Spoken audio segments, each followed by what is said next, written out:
Hi everyone, Alan from Newlands Nursery and welcome to today's 5-minute Friday, and we are taking cuttings of these fantastic scented geranium plants. So it is a perfect time of year to do it. If nothing else, we've got this lovely scented geranium that you've grown and nurtured. We're going to take it through the winter, which is perfectly possible, but as a backup, it's a good thing to do is take a cutting from it, especially this time of year. Overwinter the cutting.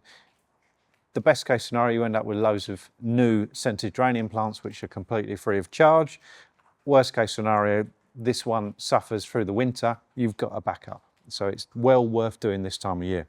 So the first thing I want to do is fill this pot with good quality, well-drained, multi-purpose compost. Nothing special, but make sure it is well drained. This one is obviously peat-free. And then we want to turn our attention to the plant that we're going to take the cutting from. So what I'm going to do is find a tip of the plant. Let's go around here. And I'm going to take a cutting. So I'm going to take a cutting around about that sort of length. And I'm going to cut the stem just below a leaf node. Okay. So what we want to do is just discard these big leaves, and all you have to do is just cut them off just like that. Okay. One, the plant will lose a lot of moisture through these leaves, but also you end up with a nice cutting to be able to stick in the pot.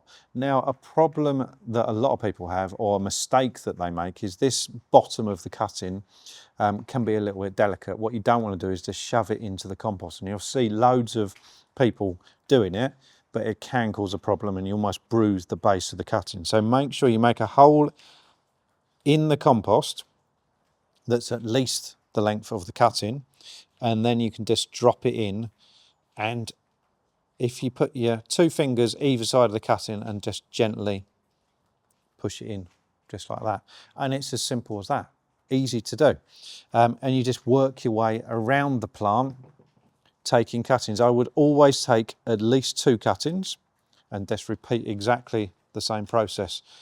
If you can, you always take more than one. Because cuttings, you never get 100% success rate. Even us as a commercial nursery won't get 100% success rate. So taking more than one means you're going to have more chance of ending up a plant at the end. And like I said, you work your way around the plant and keep on taking cuttings until you've got enough. It's as simple as that. Give it a good water, put it on a windowsill. And if you've got a plastic bag, you can put that over the top of it. And what we're doing with that is we're trying to maintain moisture in the compost. Any questions at all, get in contact. See you soon.